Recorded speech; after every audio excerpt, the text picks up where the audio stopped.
નમસ્તે મિત્રો, હું પ્રોફેસર ગિરીશ પંચાલ આપ સૌનું અહીંયા સ્વાગત કરી રહ્યો છું. હું વિશ્વકર્મા સરકારી ઇજનેરી કોલેજ ચાંદખેડા ખાતે સહાયક પ્રાધ્યાપક ગણિતશાસ્ત્ર વિષયમાં ફરજ બજાવું છું.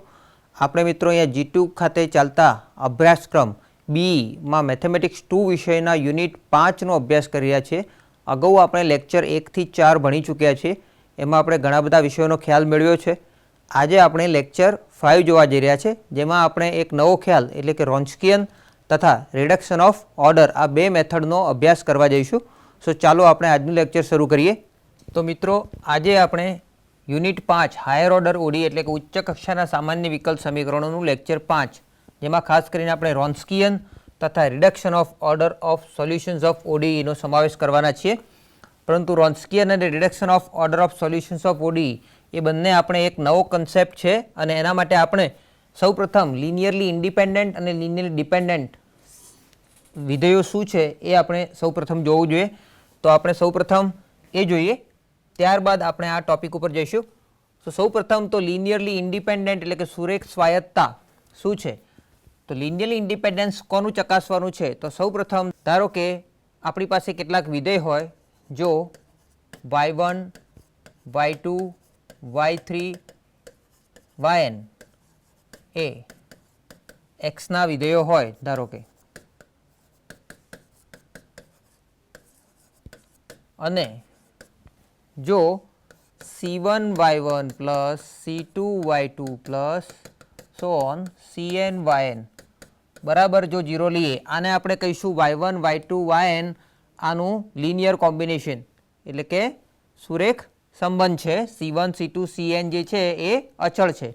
તો જો આ પ્રકારનું જે સુરેખ સંયોજન છે, આ સુરેખ સંયોજન 0 હોય તો અને તો જ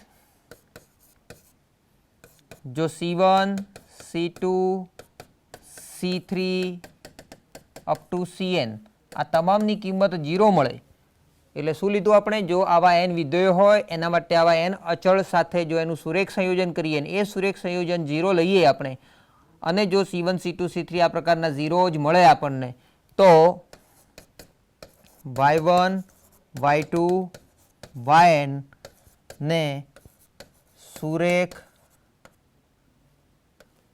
સ્વાયત્ત વિધેયો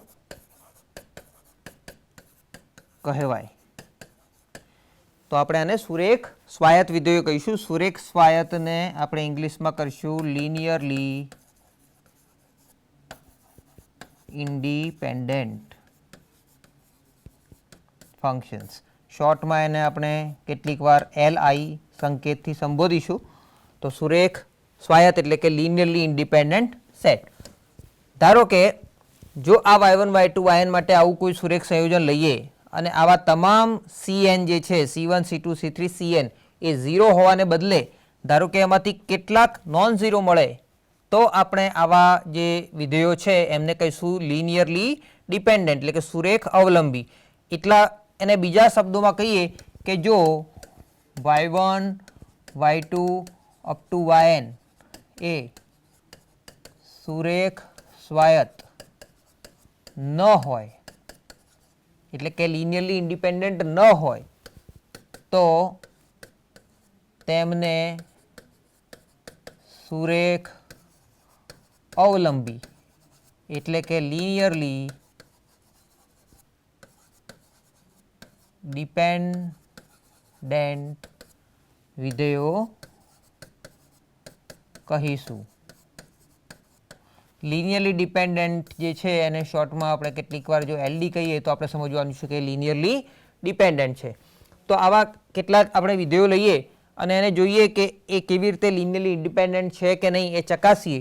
તો એના માટે એક એક્ઝામ્પલ આપણે લઈએ. એક એક્ઝામ્પલ આપેલો છે મિત્રો કે show that the functions 3x and 2x² are linearly independent. સૌપ્રથમ આપણે જે એની વ્યાખ્યા જોઈ એ વ્યાખ્યાની મદદથી આપણે આ જોઈશું. ત્યારબાદ આપણે જે ઉપયોગ કરવાના છે, આપણો ખાસ ફોકસ છે અહીંયા વિકલ સમીકરણો. આ વિકલ સમીકરણોના ઉકેલ બાબત છે. એટલે કે આવા વિકલ સમીકરણોને સાથે સંલગ્ન જે રોન્સ્કિયનનો ઉપયોગ કરવાનો છે, સો એના માટે લિનિયરલી ઇન્ડિપેન્ડન્ટ ડિપેન્ડન્ટ એ રોન્સ્કિયનની મદદથી કેવી રીતે ચેક કરી શકાય એ પણ આપણે જોઈશું. તો સૌપ્રથમ આપણે વ્યાખ્યાની મદદથી જોઈએ કે આ જે ત્રણ વિધેયો આપેલા છે y1 બરાબર 3, y2 બરાબર x, y3 બરાબર 2x². ધારો કે આ ત્રણ વિધેયો છે એ લિનિયરલી ઇન્ડિપેન્ડન્ટ છે એ આપણે અહીંયા સાબિત કરવાનું છે. તો કેવી રીતે આપણે સાબિત કરશું? ધારો કે આપણે c1y1 plus c2y2 plus c3y3 આવા ત્રણ અચળ સાથેનું સુરેખ સંયોજન લઈએ અને 0 સાથે કમ્પેર કરીએ અને આપણે c1 c2 c3 શું છે એ જોઈએ. જો ત્રણેય c1 c2 c3 આપણને 0 જ મળે તો આપણે કહેવાનું છે કે એ લિનિયરલી ઇન્ડિપેન્ડન્ટ છે, એટલે કે સુરેખ સ્વાયત્ત સેટ છે y1 y2 y3 માટે. તો સૌ પ્રથમ આપણે y1 y2 y3 ની કિંમતો અહીંયા મૂકીએ તો c1 y1 કેટલા છે 3, c2 સાથે y2 કેટલા છે x અને c3 સાથે y3 કેટલા છે 2x² બરાબર 0. હવે આને થોડુંક વ્યવસ્થિત લખી દઈએ તો 3c1 એ અચળ જ છે, અહીંયા c2 સાથે વેરિયેબલ x છે અને અહીંયા 2c3 એ અચળ છે અને એની સાથે વેરિયેબલ x² છે, આના બરાબર 0 છે. હવે લેફ્ટ સાઈડ અહીંયા ડાબી બાજુ જોઈએ તો એ દ્વિઘાત પદાવલી છે જેમાં અચળ છે 3c1 c2 અને 2c3 જે એના સહગુણકો છે. રાઈટ સાઈડ એ 0 છે એ પણ દ્વિઘાત પદાવલી તરીકે આપણે લખવું લખી શકાય. કેવી રીતે? 0 plus 0x plus 0x².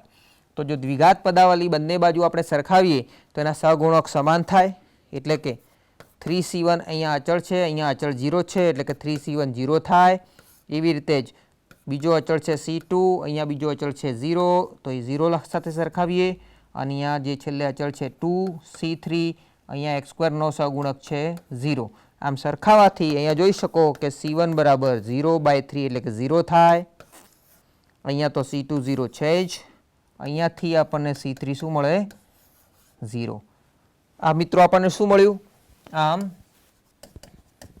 c1y1 plus c2y2 plus c3y3 બરાબર 0 લીધું તો આપણને મળ્યું કે c1 બરાબર c2 બરાબર c3 ત્રણેયની કિંમત 0. તો જ આપણે આ સુરેખ સંયોજન આવી રીતે લખી શકીએ. તો શું કહી શકાય? આથી y1 y2 y3 જે ગણ બને છે અહીંયા સેટ, કયો સેટ આપણે વાત કરીએ છીએ? 3x 2x² એ સુરેખ સ્વાયત્ત છે, એટલે કે લિનિયરલી ઇન્ડિપેન્ડન્ટ. તો આ જે ત્રણ વિધેયો લીધા આપણે એ ત્રણે ત્રણ લિનિયરલી ઇન્ડિપેન્ડન્ટ છે જે આપણે અર્થેની વ્યાખ્યાની મદદથી ચકાસ્યું. આ જ જે છે સુરેખ સ્વાયત્તતા આપણે રોન્સ્કિયનની મદદથી પણ ચકાસી શકીએ. પણ સૌ પ્રથમ તો રોન્સ્કિયન છે શું અને એનો આપણે આગળ પણ ઉપયોગ કરવાના છે. સો ત્યાં જઈએ તો રોન્સ્કિયન આપણે સૌ પ્રથમ ડિફાઇન કરીએ કે રોન્સ્કિયન કોને કહીશું અને ત્યારબાદ એના ઉપરનો એકાદ પ્રમેય આપણે છે એની મદદથી આપણે આગળની મેથડ ઉપર જવાના છે. તો સૌ પ્રથમ રોન્સ્કિયન કોને કહીશું? સો જો y1x y2x તથા તેમના પ્રથમ કક્ષાના વિકલિતો કોઈ અંતરાલ i પર વ્યાખ્યાયિત હોય તો y1 અને y2 નો રોન્સ્કિયન નીચે મુજબ વ્યાખ્યાયિત થાય. એટલે કે જો આપણને કોઈ બે વિધેય આપેલા હોય xના અને એમના પ્રથમ કક્ષા એટલે કે ફર્સ્ટ ઓર્ડર ડિફરન્શિયલ્સ એ એક્ઝિસ્ટ કરતા હોય, એટલે કે y1' અને y2' નું અસ્તિત્વ હોય એવું કહેવા માંગીએ છીએ. તો y1 અને y2 નો રોન્સ્કિયન કેવી રીતે વ્યાખ્યાયિત કરી શકાય? તો રોન્સ્કિયન વ્યાખ્યાયિત કરવા માટેનો સંકેત છે w. કેટલીક વાર આપણે એને w બ્રેકેટમાં y1x, y2x લખી શકીએ અથવા શોર્ટમાં y1 અને y2 xના ફંક્શન છે એમ માનીને ચાલીએ તો એને w y1 y2 એવું લખી શકીએ. તો એને આપણે 2/2 એટલે કે બે કક્ષાનો જે ડિટર્મિનન્ટ છે અહીંયા નિશ્ચયક છે એના સ્વરૂપે આપણે દર્શાવવાના છે. કેવી રીતે દર્શાવીશું? સો y1 y2 એને પ્રથમ હરોળમાં લખશું, ત્યારબાદ એની નીચે એના પ્રથમ કક્ષાના વિકલિતો જે અસ્તિત્વ ધરાવે છે એ લખીશું, એટલે કે y1' y2'. અહીંયા રો કોલમ એટલે કે હાર અને સ્તંભની અદલાબદલી કરીએ તો આપણને ખબર છે કે જે નિશ્ચયક છે એની વેલ્યુમાં કોઈ ફેરફાર થતો નથી, એટલે આપણે એ રીતે પણ લખી શકીએ. પણ હાલ એનું આ સ્વરૂપ છે આપણે જાણીએ છીએ કે y1 y2 બીજી એની હાર છે એમાં લખશું y1' y2'. તો આ 2/2 ડિટર્મિનન્ટ છે એને આપણે y1 y2 જ્યારે બે વિધેય આપેલા હોય ત્યારે 2/2 ડિટર્મિનન્ટ તરીકે વ્યાખ્યાયિત થશે. માની લો કે જો y1 y2 y3 ત્રણ વિધેયો આપેલા હોય સો આ 3 વિધેયો હોય એ એક્સના વિધેયો હોય તથા તેમના દ્વિતીય કક્ષાના વિકલિતો કોઈ અંતરાલ I પર વ્યાખ્યાયિત હોય તો y1 y2 y3 નું રોન્સ્કિયન કેવી રીતે વ્યાખ્યાયિત કરશું તો નીચે મુજબ વ્યાખ્યાયિત કરી શકાય. સો એના માટે આપણે સંકેત છે w of y1 y2 y3 આ રીતે લખશું. અને અહીંયા 3 વિધેયો આપેલા હોય તો જેમ આપણે કહ્યું 2 વિધેયો હોય તો એને 2/2 એટલે કે 2 કક્ષાના નિશ્ચાયકથી દર્શાવી શકાય. જ્યારે અહીંયા 3 વિધેયો છે ત્યારે 3 કક્ષાનો નિશ્ચાયક એટલે કે 3/3 ડિટર્મિનન્ટથી વ્યાખ્યાયિત કરી શકાય. એટલે કે પ્રથમ હરોળમાં આપણે લખવું પડે y1 y2 y3, બીજી હરોળમાં એના પ્રથમ કક્ષાના વિકલિત y1 y2 y3 અને ત્રીજી જે હરોળ છે એમાં એના દ્વિતીય કક્ષાના, કારણ કે આપણે લખ્યું જ છે દ્વિતીય કક્ષા સુધીના એના વિકલિતો અસ્તિત્વ ધરાવે છે એટલે કે y1 y2 y3 તો આ થયો 3/3 કક્ષાનો નિશ્ચાયક અને જેને આપણે કહીશું રોન્સ્કિયન y1 y2 y3. આ જ રીતે મિત્રો જ્યારે 4 વિધેયો હોય 5 હોય અથવા n વિધેયો આપેલા હોય તો એના માટે પણ આપણે આ રીતનો n કક્ષાનો નિશ્ચાયક લખી અને એનો રોન્સ્કિયન ડિફાઇન કરી શકીએ. તો હવે રોન્સ્કિયન ડિફાઇન તો કર્યો, હવે આના ઉપરથી આપણે એક મહત્વનો પ્રમેય જોવા જઈ રહ્યા છે જેનાથી આપણે હમણાં જ જે લિનિયરલી ઇન્ડિપેન્ડન્સ અને ડિપેન્ડન્સની વાત કરી એ બહુ સરળતાથી ચેક કરી શકાય. પરંતુ મેં હમણાં જ કહ્યું એમ કે આપણું જે હાલ ફોકસ છે એ ડિફરન્શિયલ ઇક્વેશન્સ ઉપર છે. સો આપણો જે નેક્સ્ટ પ્રમેય જે છે થિયરમ જેને આપણે રોન્સ્કિયન ટેસ્ટથી ઓળખીશું એ રોન્સ્કિયન ટેસ્ટ શાનો ટેસ્ટ છે તો લિનિયરલી ઇન્ડિપેન્ડન્સ અને ડિપેન્ડન્સ ચેક કરવા માટેનો ટેસ્ટ છે. પરંતુ એ હંમેશા તમામ પ્રકારના કોઈ પણ ફંક્શન્સ હોય તો એના માટે આપણે એ લાગુ કરતા નથી. એને કંઈક ખાસ પ્રકારના ફંક્શન્સ હોય એના માટે જ ચેક કરવાનું છે. તો કયા ફંક્શન્સ? તો એવા ફંક્શન્સ આપણે લેવાના છે કે ધારો કે અહીંયા જે y1 y2 y3 yn આવા જે કંઈ ફંક્શન્સ માટે આપણે કામ કરવાના છે જેનો આપણે રોન્સ્કિયન શોધીશું તો એ y1 y2 yn કેવા હોવા જોઈએ એના ઉપર એક ખાસ કન્ડિશન હોય તો જ આપણે આ ટેસ્ટનો ઉપયોગ કરી શકીએ, અન્યથા આ ટેસ્ટનો આપણે ઉપયોગ નથી કરતા. તો જો એક વિકલ સમીકરણ આપેલું છે જે આપણને દેખાય છે કે અહીંયા nth yનું nth ડેરિવેટિવ છે, અહીંયા yનું n-1th ડેરિવેટિવ છે, એટલે કે આ n કક્ષાનું એક સુરેખ સમપરિમાણીય વિકલ સમીકરણ છે. અહીંયા હોમોજીનિયસ ડિફરન્શિયલ ઇક્વેશન છે, રાઈટ સાઈડ 0 છે. તો આવા સમીકરણ જે હોય તો આપણે જાણીએ છીએ કે કોઈ પણ n કક્ષાનું આપણે વિકલ સમીકરણ સોલ્વ કરતા હતા. આપણે અગાઉ લેક્ચર 1 2 3 4 જે જોયા એમાં આપણે 2 ખાસ મેથડ જોઈ છે CF ફાઇન્ડ કરવા માટેની, અને એમાં આપણે એવું જોયું હતું કે કોઈ પણ સમીકરણ જે હોય એની જેટલી કક્ષા હોય તો એને એટલા જ લિનિયરલી ઇન્ડિપેન્ડન્ટ ઉકેલ મળે અને એના માટે આ જે y1 y2 yn છે એ એના લિનિયરલી ઇન્ડિપેન્ડન્ટ ઉકેલ છે. એટલે કે માનો કે આપણને ધારો કે y plus py plus qy equal to 0 આ દ્વિતીય કક્ષાનું વિકલ સમીકરણ છે.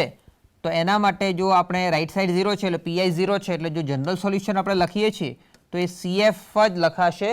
અને એ CF કેવા પ્રકારનો હતો તો આ જે છે એ દ્વિતીય કક્ષા છે એટલે આનું જે સહાયક સમીકરણ હતું m વાળું તો fm બરાબર 0 એ 2 ડિગ્રીનું ઇક્વેશન થવાનું અને એ માટે mની 2 કિંમતો મળે છે આપણને, જેનાથી આપણે જે વેલ્યુ લખીએ છીએ એ કંઈક આ રીતે મળે છે c1 y1 plus c2 y2. તેનું જે સ્વરૂપ છે જનરલ સોલ્યુશન તો એ જનરલ સોલ્યુશનનું સ્વરૂપ કંઈક આવું મળે છે આપણને. એટલે જ્યારે આ c1 સાથે આ y1 અને c2 સાથે y2 તો આ જે y1 અને y2 છે એ આ સમીકરણના ઉકેલો જ છે. કારણ કે જો c1 બરાબર 1 મૂકીએ અને c2 બરાબર 0 મૂકીએ તો આપણને એકલો y1 મળે છે જે પણ એનું જનરલ સોલ્યુશન મતલબ સોલ્યુશન કહી શકાય, પર્ટિક્યુલર સોલ્યુશન કહેવાય. જનરલ સોલ્યુશન માટે હંમેશા એમાં આર્બિટરી કોન્સ્ટન્ટ C1 C2 જે કંઈ છે એ હોવા જોઈએ અને કેટલા હોવા જોઈએ, તો જેટલો એનો ઓર્ડર હોય એટલા. તો y1 પણ એનો એક ઉકેલ કહેવાય, y2 પણ એનો ઉકેલ કહેવાય અને આ જે છે એ એનો જનરલ સોલ્યુશન છે. એટલે કે જો કોઈ સમીકરણના ઉકેલો y1 y2 y3 yn હોય તો એનું આવું કોઈ સુરેખ સંયોજન લઈ લઈએ આપણે C1 y1 plus C2 y2 plus C3 y3 and Cn yn, તો આ જે સંયોજન મળ્યું એ પણ આપેલા વિકલ સમીકરણનો ઉકેલ જ થાય. તો ખાસ આપણે કોન્સન્ટ્રેટ કરવાનું છે એ બાબત પર કે આવા કોઈ n આપણને ઉકેલો આપેલા હોય આપેલા n કક્ષાના વિકલ સમીકરણ માટે, તો આ જે y1 y2 y3 yn એ સુરેખ સ્વાયત્ત હોય તો ને તો જ આપણે એવું કહી શકીએ કે એનો જે રોન્સ્કિયન છે y1 y2 yn નો રોન્સ્કિયન એટલે કે n કક્ષાનો જે ડિટર્મિનન્ટ છે એની કિંમત શું થશે, નોન ઝીરો થશે. એટલે કે સુરેખ સ્વાયત્ત હોય તો એની વેલ્યુ કેટલી થાય, નોન ઝીરો. સુરેખ સ્વાયત્ત એટલે શું થાય, લિનિયરલી ઇન્ડિપેન્ડન્ટ. એટલે આપણે યાદ રાખશું કે આ રિઝલ્ટ જે છે એ ક્યારે ઉપયોગ થશે કે જ્યારે y1 y2 yn એ આપેલા આવા કોઈ હોમોજીનિયસ ડિફરન્શિયલ ઇક્વેશન્સના n સોલ્યુશન્સ હોય તો આપણે આ રિઝલ્ટનો ઉપયોગ કરી શકશું. એટલે કે એક નોંધ જોઈએ, જો w એટલે રોન્સ્કિયન છે, જો આપણને આવા કેસમાં રોન્સ્કિયનની કિંમત નોન ઝીરો મળે તો આ જે તમામ y1 y2 yn છે એ લિનિયરલી ઇન્ડિપેન્ડન્ટ કહેવાય, એટલે કે સુરેખ સ્વાયત્ત કહેવાય. અને જો w ની કિંમત 0 મળે તો આપણે એમ કહેવાય કે આ જે તમામ જે વિધેયો છે y1 y2 yn એ લિનિયરલી ડિપેન્ડન્ટ છે. સો આ રીતે મિત્રો આ રોન્સ્કિયનનો એક મહત્વનો ઉપયોગ આપણે જોયો છે. આની મદદથી હવે આપણે ચકાસીશું કે કેટલાક વિધેયો આપ્યા હોય અને એ વિધેયો સુરેખ સ્વાયત્ત છે કે સુરેખ અવલંબી, એટલે કે લિનિયરલી ઇન્ડિપેન્ડન્ટ છે કે લિનિયરલી ડિપેન્ડન્ટ છે. પરંતુ અહીંયા જે વિધેયો આપેલા છે એ માનીને જ આપણે હવે આગળ એ રીતે જ જોવાનું છે કે આ જે વિધેયો છે એ આપણને આવા કોઈ હોમોજીનિયસ લિનિયર ડિફરન્શિયલ ઇક્વેશન્સના સોલ્યુશન્સ છે. તો એના માટે જ આપણે આ વિધેયનો આ જે થિયરમ છે આ પ્રમેયનો ઉપયોગ કરી શકીએ. તો અહીંયા આગળ સૌ પ્રથમ મિત્રો આપણને એક પ્રશ્ન આપેલો છે જેમાં આપણને બે વિધેયો આપે છે y1 અને y2. અહીંયા આપણે y1 બરાબર e⁻x કહી દો અને y2 બરાબર e⁻x કહી દઈએ. સો અહીંયા આ જે બે વિધેયો છે એ વિધેયો સુરેખ અવલંબી છે કે સુરેખ સ્વાયત્ત છે, લિનિયરલી ઇન્ડિપેન્ડન્ટ કે ડિપેન્ડન્ટ છે એ આપણે ચેક કરવું છે. કોની મદદથી, રોન્સ્કિયનની મદદથી. તો રોન્સ્કિયન કેવી રીતે મળશે, તો સૌપ્રથમ આપણે બે વિધેયો આપ્યા હોય તો આપણને યાદ છે આપણે રોન્સ્કિયન કેવી રીતે શોધી શકાય. તો રોન્સ્કિયન શું હશે બે વિધેયો માટેનો, તો w y1 y2 બરાબર એ બે કક્ષાનો એક નિશ્ચાયક છે. તો બે કક્ષાના નિશ્ચાયક માટે આપણે એના પ્રથમ કક્ષાના વિકલિતો શોધવા પડે, એટલે કે y1 ડેશ y2 ડેશ આપણે શોધી લેવા પડે સૌપ્રથમ. તો y1 ડેશ શું થશે, તો આનું વિકલન થશે e⁻x પોતે જ અને અહીંયા થશે માઇનસ e⁻x. તો આપણને આ જે ચારેય ફંક્શન્સ ફોર્મ મળી ગયા છે એના માટે આપણે w y1 y2 શોધીએ. તો એ શું હશે, y1 y2 y1 dash y2 dash.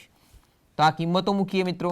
શું થશે, y1 આપણને આપેલા છે e⁻x, y2 આપેલા છે e⁻x, y1 ડેશ છે e⁻x અને y2 ડેશ છે માઇનસ e⁻x. આની વેલ્યુ શોધીએ શું થશે, તો સૌપ્રથમ થશે માઇનસ 1 e⁻x અને e⁻x કેન્સલ થઈ જવાના છે એટલે -1 અને ફરીથી ફરીથી આ કેન્સલ થશે 1 એટલે વેલ્યુ કેટલી મળી, -2. તો માટે આપણને શું મળ્યું મિત્રો, w y1 y2 ની કિંમત થઈ -2, નોન ઝીરો કિંમત મળી. માટે એવું કહી શકાય કે y1 બરાબર e⁻x, y2 બરાબર e⁻x એ સુરેખ સ્વાયત્ત એટલે કે લિનિયરલી ઇન્ડિપેન્ડન્ટ વિધેયો છે. એટલે જો ગણની વાત કરવી હોય તો એવું પણ કહી શકાય ગણ e⁻x એ લિનિયરલી ઇન્ડિપેન્ડન્ટ ગણ છે. સો આ રીતે મિત્રો જો વિધેય આપ્યા હોય તો એને લિનિયરલી ઇન્ડિપેન્ડન્સ કે ડિપેન્ડન્સ ચેક કરવા માટે આપણે ખાસ આ બે રિઝલ્ટ ઉપર કોન્સન્ટ્રેટ કરશું કે એનો રોન્સ્કિયન શોધવાનો આપે અને રોન્સ્કિયનની વેલ્યુ જો સીધી 0 મળી જાય તો એ લિનિયરલી ડિપેન્ડન્ટ છે અને જો નોન ઝીરો મળે તો એ લિનિયરલી ઇન્ડિપેન્ડન્ટ છે. આગળ જોઈએ એક બીજો એક્ઝામ્પલ. ધારો કે અહીંયા ફરીથી બે વિધેયો આપ્યા છે x, 2x.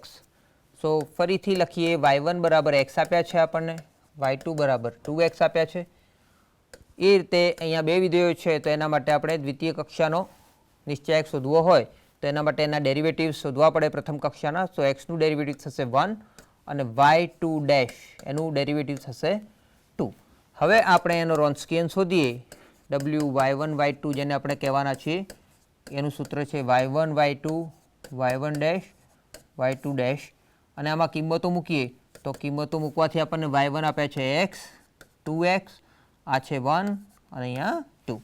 આની વેલ્યુ ચેક કરીએ મિત્રો તો શું થશે? અહીંયા 2x માઇનસ ક્રોસ મલ્ટિપ્લિકેશન જોઈએ 2x. અહીંયા વેલ્યુ કેટલી મળી મિત્રો? 0.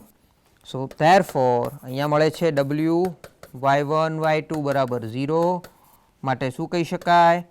y1 બરાબર x અને y2 બરાબર 2x એ સુરેખ સ્વાયત્ત નથી, એટલે કે સુરેખ અવલંબી છે, એટલે કે લિનિયરલી ડિપેન્ડન્ટ છે.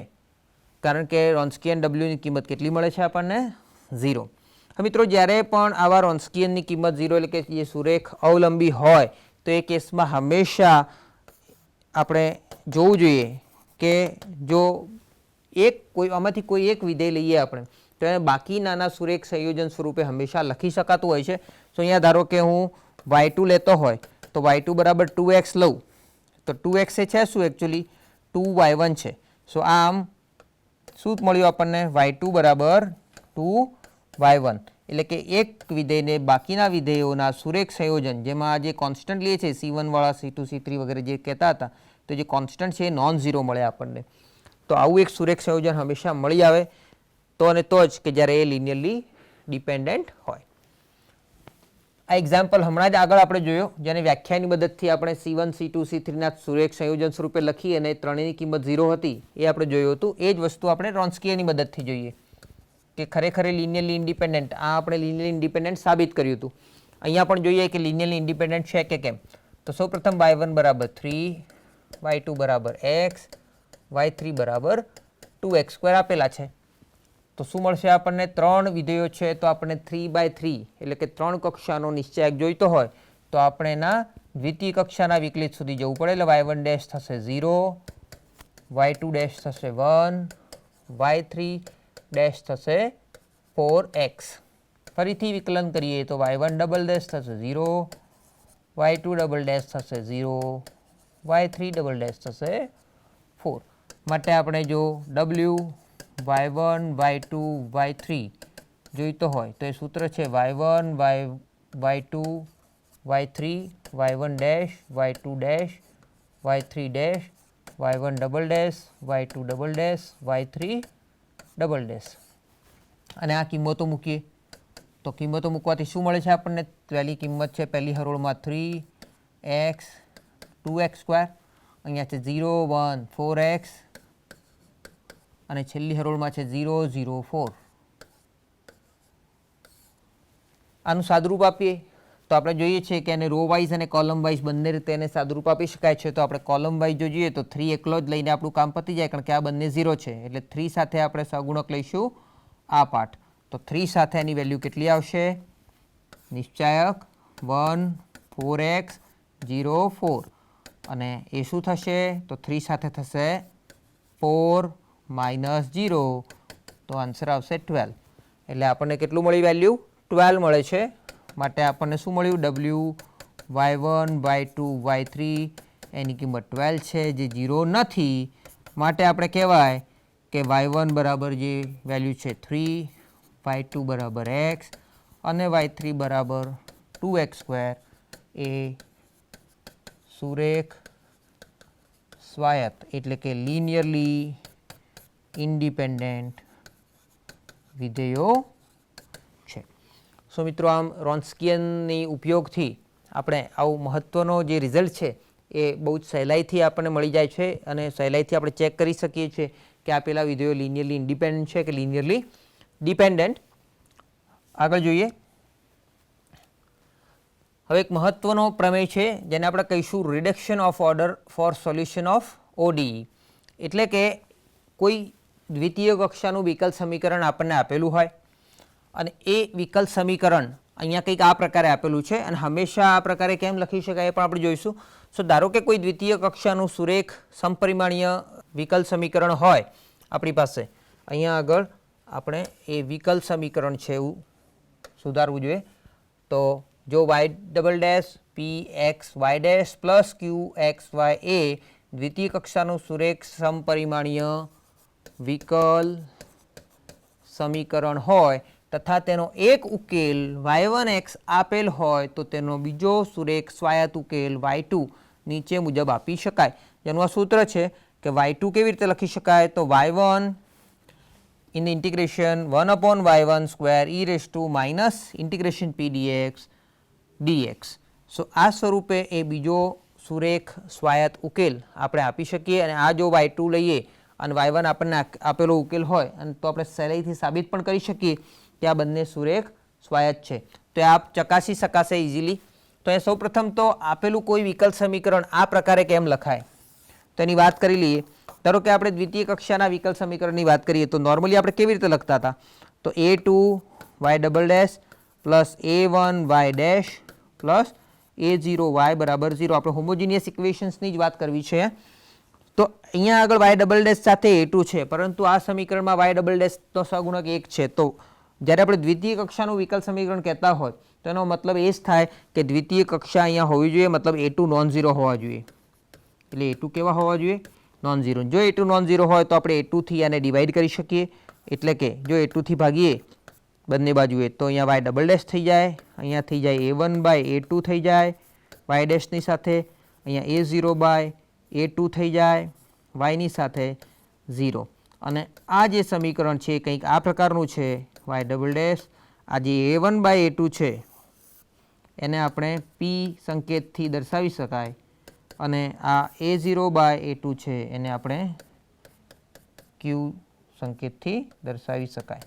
અહીંયા આપણે એવું માનીને ચાલીએ છીએ કે a1 a2 a3 a0 a1 a2 એ xના વિધેયો છે, માટે અહીંયા p અને q પણ એ xના વિધેયો થશે. એટલે કોઈ પણ દ્વિતીય કક્ષાનું વિકલિત જે છે વિકલ સમીકરણ એ આપણે આ સ્વરૂપે લખી શકીએ અને એને આપણે સરખાવીએ તો અહીંયા જે p નો ઉપયોગ કરેલો છે એ p શું છે, તો y ડેશનો સહગુણક છે અને y1 એ આપેલો એક ઉકેલ છે. સો આનો ઉપયોગ કરીને આપણે બીજું સોલ્યુશન કેવું થશે એ જોઈશું. વળી આપણને જો દ્વિતીય કક્ષાનું કોઈ વિકલ સમીકરણ આપેલું હોય તો એના બેઝિસ અથવા ફંડામેન્ટલ સેટ ઓફ સોલ્યુશન્સ કેવી રીતે લખાય અને શું છે, તો સામાન્ય વિકલ સમીકરણના ઉકેલનો મૂળભૂત ગણ, તો એનો બેઝ સેટ અથવા ફંડામેન્ટલ સેટ ઓફ સોલ્યુશન્સ. તો આપણને ખબર છે કે y double dash plus P X Y dash plus Q X Y બરાબર 0 આ દ્વિતીય કક્ષાનું વિકલ સમીકરણ છે. તો તેનો સામાન્ય ઉકેલ હંમેશા કેવા પ્રકારનો હોય, તો c1y1 પ્લસ c2y2 પ્રકારનો હોય. કેમ, કારણ કે આ દ્વિતીય કક્ષા છે, રાઈટ સાઈડ 0 છે એટલે કે એમાં pi મળશે નહીં અને cfનું સ્વરૂપ આ રીતે છે. માટે જે જનરલ સોલ્યુશન y બરાબર ખાલી cf જ આવશે અને cf લખવાની પેટર્ન શું છે, તો c1y1 પ્લસ c2y2. અહીંયા દ્વિતીય કક્ષા છે અને અહીંયા આર્બિટરી કોન્સ્ટન્ટની સંખ્યા પણ 2 છે અને c1 અને c2ની સાથે જે y1 ને y2 આપેલા છે એ બંને પણ એના સોલ્યુશન છે અને એ બંને કેવા સોલ્યુશન હોવા જોઈએ, લિનિયરલી ઇન્ડિપેન્ડન્ટ. તો એનું સામાન્ય ઉકેલ જો આ હોય તો y1 y2 ને સમીકરણ, આ સમીકરણ માની લો સ્ટાર લઈએ તો આ સમીકરણ સ્ટારના ઉકેલનો મૂળભૂત ગણ એટલે કે ફંડામેન્ટલ સેટ ઓર બેસિસ, બીજી ભાષામાં કહીએ તો ઓફ સોલ્યુશન્સ કહે છે. એટલે કે એક સોલ્યુશન y1 હોય, બીજું સોલ્યુશન y2 હોય તો આનો જો સેટ બને છે એને આપણે એનો મૂળભૂત સેટ અથવા તો ફંડામેન્ટલ સેટ ઓફ સોલ્યુશન્સ અથવા તો એનો બેઝિસ કહી શકાય. તો હવે કોઈ પણ સેકન્ડ ઓર્ડર ઇક્વેશન આપેલું હોય અને આપણે જો એનો એક ઉકેલ y1x જાણતા હોય તો બીજો ઉકેલ y2x શોધવાની રીત આપણને ખબર છે. તો આ રીતની મદદથી આપણે બીજો ઉકેલ કેવી રીતે શોધી શકાય અથવા તો ફંડામેન્ટલ સેટ ઓફ સોલ્યુશન્સ કેવી રીતે શોધી શકાય એ જોઈએ.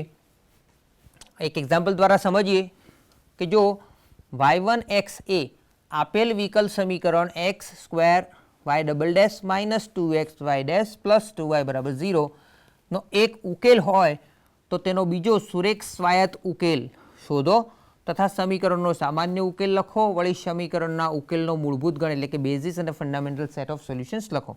અને એ લખવાની મેથડ શું હતી આપણે જાણીએ છીએ. એટલે આપણી પાસે જે સેકન્ડ ઓર્ડર ઇક્વેશન છે એના બંને સોલ્યુશન્સ આપણી પાસે હોવા જોઈએ. એક સોલ્યુશન આપણને આપેલું છે y1. તો સૌપ્રથમ આપણને સમીકરણ લખીએ. તો સમીકરણ કયું આપેલું છે?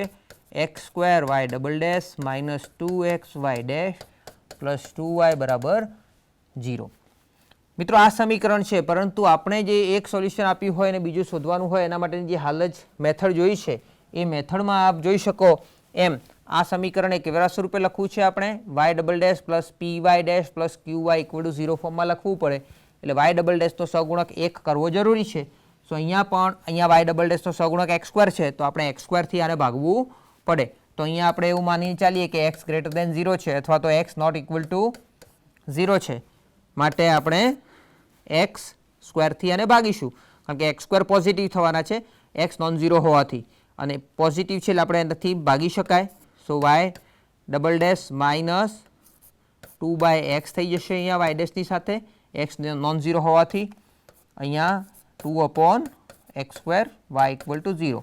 અને હવે જો આપણે એને સરખાવીએ y double dash plus px y dash plus qx y બરાબર 0 સાથે તો આપણે જોઈ શકીએ એમ પીની વેલ્યુ શું મળી?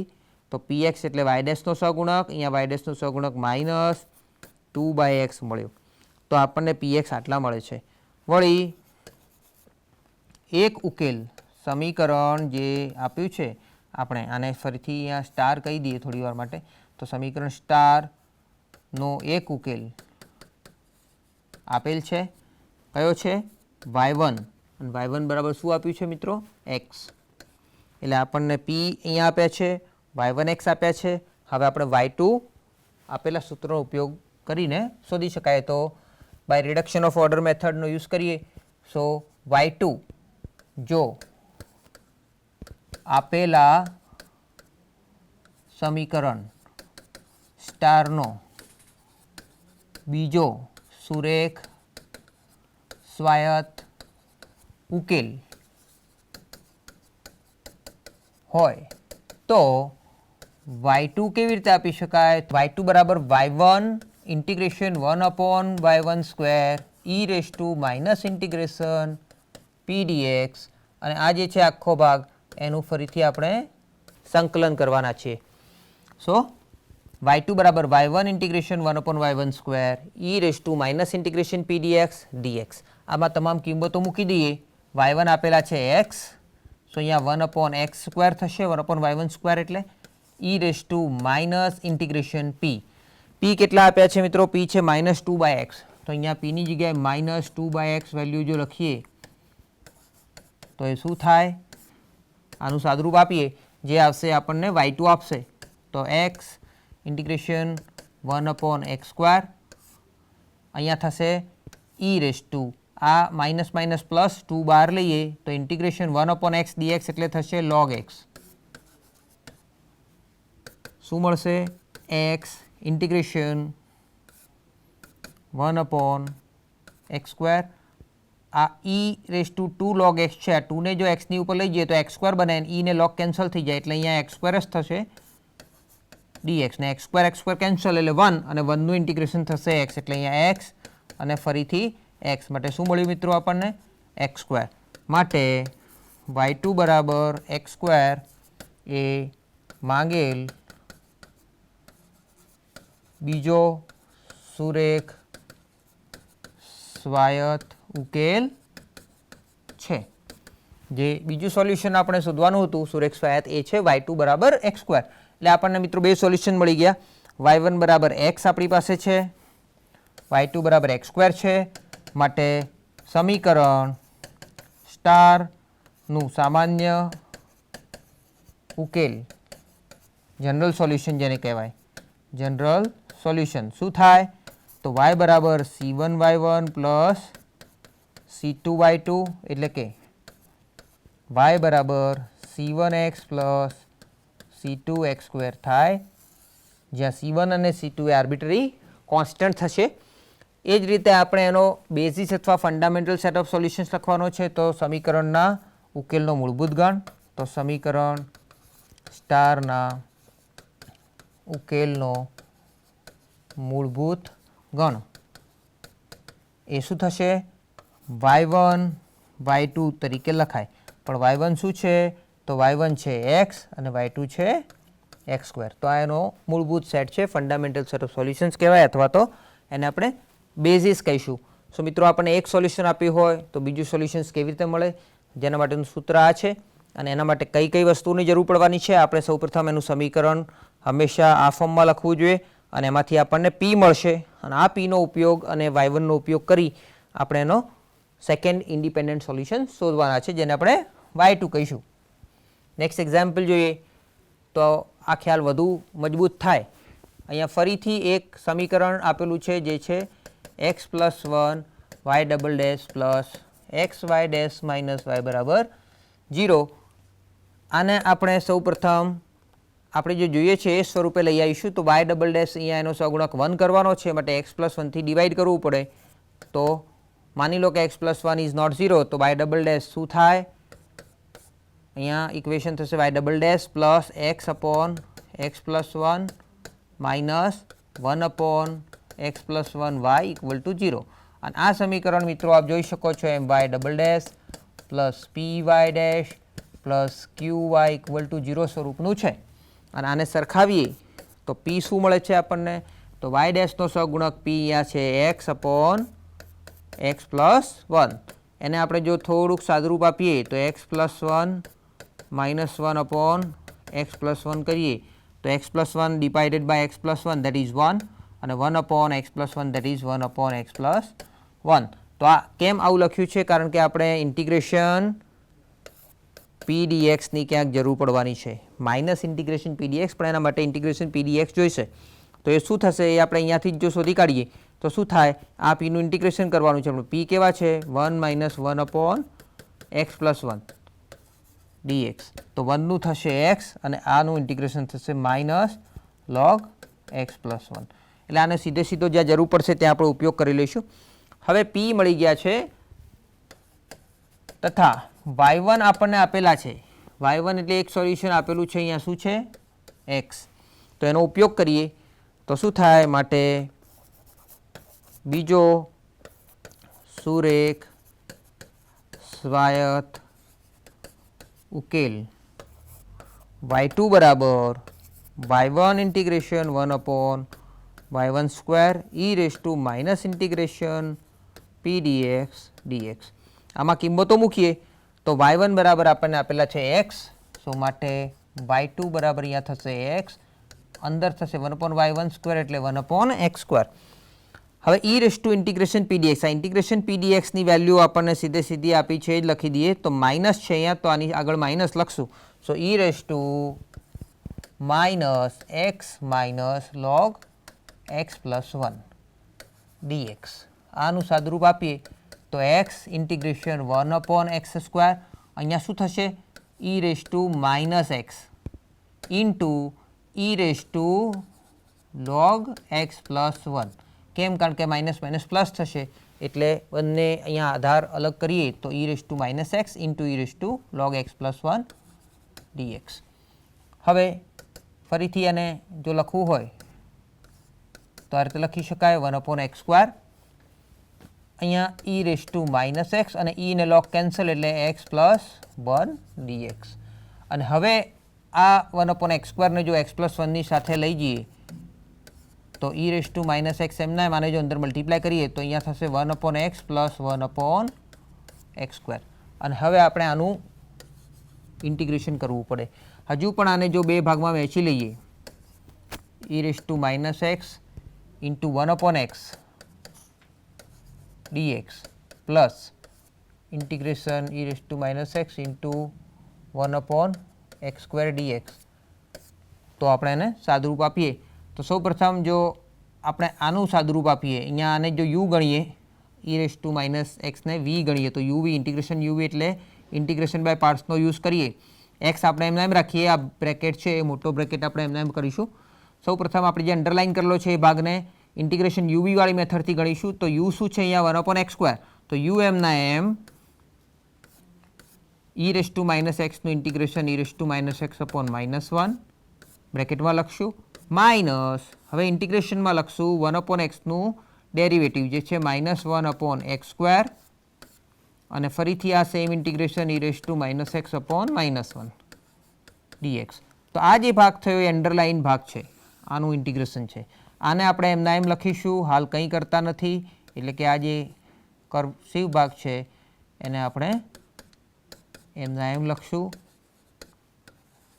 બરાબર છે. આ રીતે બ્રેકેટની અંદર થોડુંક સાદુરૂપ આપીએ તો આ શું થશે, એક્સ આ છે minus E raise to minus x upon x, આ થશે માઇનસ માઇનસ માઇનસ એટલે minus integration 1/x² into e raise to minus x dx, અને આ છે પ્લસ ઇન્ટિગ્રેશન આ પણ છે 1/x² into e raise to minus x dx. અહીંયા જોઈ શકાય છે આ બંને સેમ છે પણ ઓપોઝિટ છે એટલે કેન્સલ થશે. માત્ર આપણી પાસે બચે છે એક્સ ની સાથે બ્રેકેટમાં minus E raise to minus x upon X, ને ફરીથી આ એક્સ એક્સ જો કેન્સલ થાય તો minus E raise to minus X. તો માટે આપણને y2 કેટલા મળ્યા મિત્રો, minus E raise to minus X. તો જે માંગેલ બીજો સુરેખ સ્વાયત્ત ઉકેલ છે, સેકન્ડ લિનિયરલી ઇન્ડિપેન્ડન્ટ સોલ્યુશન. એના ઉપરથી સમીકરણ, જો આપણે સમીકરણ આ જે છે એને 1 કહીએ તો સમીકરણ 1નું સામાન્ય ઉકેલ જનરલ સોલ્યુશન શું થાય, y બરાબર c1y1 plus c2y2, therefore y બરાબર c1y1, y1 કેટલા આપેલા છે x, તો એ થશે c1x પ્લસ c2y2, y2 કેટલા આપ્યા છે અહીંયા, જો y2માં અહીંયા minus E raise to minus x છે પરંતુ જો માઇનસ લખીએ તો પણ એ c2ની સાથે આ માઇનસ ઓબ્સોર્બ થઈ જાય, તો અહીંયા માત્ર આપણે ઈ રેસ ટુ માઇનસ એક્સ લખી શકીએ. તો આ જે છે કારણ કે c1 અને c2 આર્બિટ્રરી કોન્સ્ટન્ટ છે તો આ જનરલ સોલ્યુશન થયું, અને એનો બેઝિસ અથવા ફંડામેન્ટલ સેટ ઓફ સોલ્યુશન શું થશે, તો એ થશે y1, y2 એટલે કે x, minus E raise to minus x લખી દો, અથવા જો માઇનસ ન લખીએ તો આમાં જોઈને પણ લખી શકાય x, E raise to minus x પણ લખી શકાય, એટલે x, E raise to minus x, કારણ કે માઇનસ એ અચળ છે જે એ આર્બિટ્રરી કોન્સ્ટન્ટ સાથે એબ્સોર્બ થઈ જશે. એટલે આ જે થયો એ એનો બેઝિસ અથવા ફંડામેન્ટલ સેટ ઓફ સોલ્યુશન્સ થયું, અને ઉપર જે છે એ જનરલ સોલ્યુશન છે અને એનો સેકન્ડ ઇન્ડિપેન્ડન્ટ સોલ્યુશન છે. નેક્સ્ટ જોઈએ એક બીજો એક્ઝામ્પલ છે, સમીકરણ x²y double dash -4xy dash plus 6y equal to 0 નો એક ઉકેલ y1 બરાબર x² છે જ્યાં x ઇઝ પોઝિટિવ. તો સમીકરણનો બીજો સુરેખ સ્વાયત્ત ઉકેલ શોધો. અહીંયા મિત્રો આપણને સમીકરણ આપેલું છે તો સમીકરણ આપણે સૌપ્રથમ લખી દઈએ તો x²y double dash -4xy dash plus 6y equal to 0. અહીંયા મિત્રો x પોઝિટિવ છે જે આપેલું છે, માટે આપણે જો y ડબલ ડેશનો સગુણક 1 કરવો હોય તો એને આપણે x² થી ડિવાઈડ કરવું પડે. તો x² થી ડિવાઈડ કરવાથી આપણને મળશે y ડબલ ડેશ માઇનસ અહીંયા 4x અપોન x² કરીએ એટલે 4/x થઈ જાય, અહીંયા 6/x² થઈ જશે. તો આ જે સમીકરણ છે એ આપણી પાસે મિત્રો કેવા પ્રકારનું થયું, y double dash plus py dash plus qy બરાબર 0 સ્વરૂપનું થયું. એટલે y ડેશનો સહગુણક જે છે એ શું થશે, p થશે. અહીંયા y ડેશનો સહગુણક છે -4x, માટે અહીંયા p બરાબર -4/x છે. અહીંયા એક ઉકેલ આપણને આપી દીધો છે તથા y1 બરાબર x² એ સમીકરણનો એક ઉકેલ છે. હવે બીજો ઉકેલ શોધવા માટે શું કરવાનું છે, તો જો y2 એ સમીકરણ સ્ટાર, આ સમીકરણને આપણને સ્ટાર નામ આપી દઈએ. તો જો સમીકરણ સ્ટારનો બીજો સુરેખ સ્વાયત્ત ઉકેલ હોય તો y2 કેવી રીતે લખી શકાય?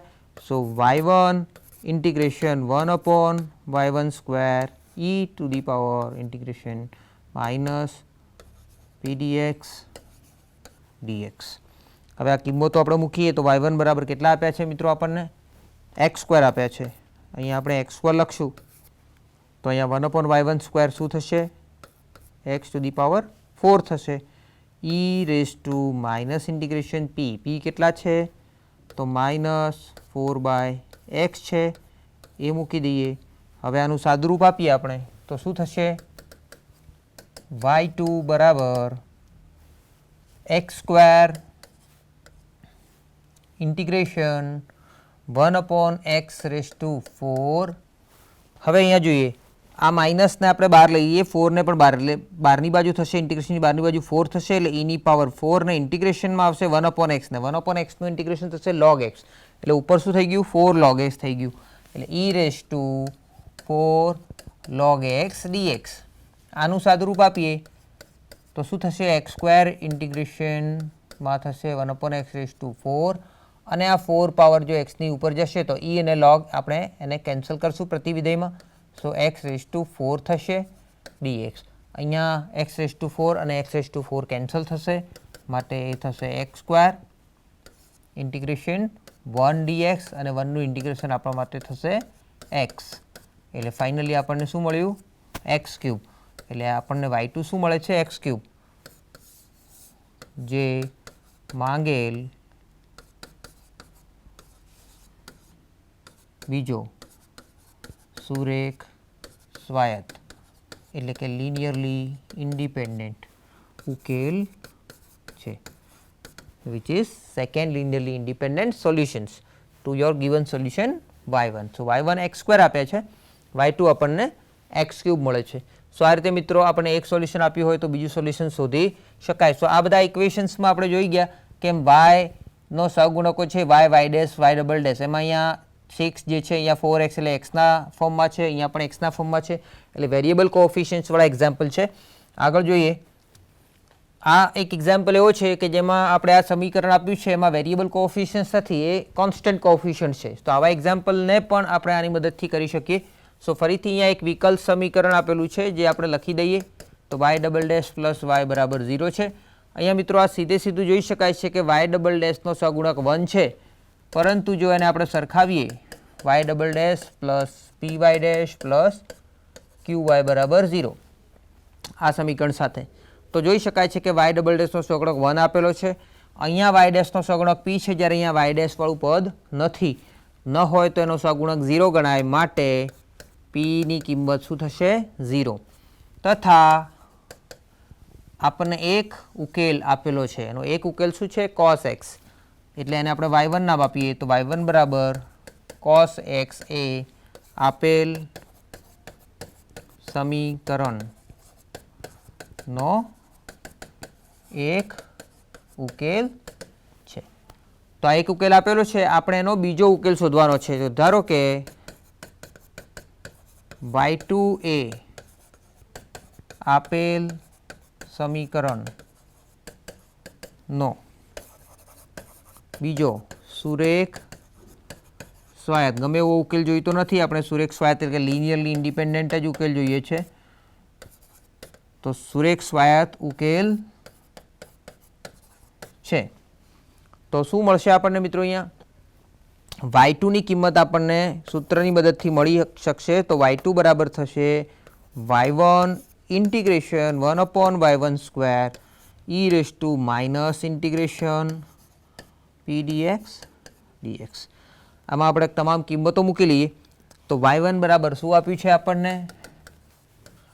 y1 બરાબર આપ્યા છે cos x. તો cos x મૂકી દઈશું, ઇન્ટિગ્રેશન 1/cos સ્ક્વેર x, કારણ કે 1/y1 સ્ક્વેર છે એટલે cosનો સ્ક્વેર થવાનો છે. અહીંયા શું થશે? e raise to minus integration 0 dx. કારણ કે પી કેટલા છે અહીંયા જોઈ શકાય છે પી બરાબર 0 છે એટલે ઇન્ટિગ્રેશન પી ડીએક્સ તો શું થયું અહીંયા